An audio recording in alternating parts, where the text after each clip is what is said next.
କେତେ ମନ୍ଦାର ଫୁଲ ଆଜି ବୋଧେ 30-40ଟା ମନ୍ଦାର ଫୁଲ ପ୍ରବଳ। ଏଇ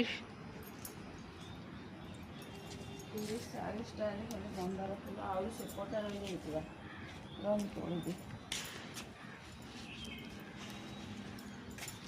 ମନ୍ଦାର ଫୁଲ ଦେଖୁନାହାନ୍ତି।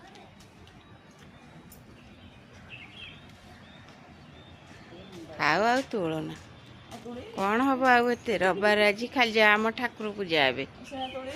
ନାଇଁ ଥାଉ ନାଇଁ ଥାଉ ଗଛରେ କ'ଣ ଦରକାର ତ ଅଫିସ୍ ଯିବାର ନାହିଁ ରବିବାରେ ମନ୍ଦିର ଯିବାର ନାହିଁ ଆଉ ଖାଲିଟାରେ କ'ଣ ହବ ଏତିକି କଥା। ଆଉ ଆମ ଠାକୁର ଘରେ ଖାଲି ଠାକୁରର ଅଜଡ଼ା ହବ ଯେମିତି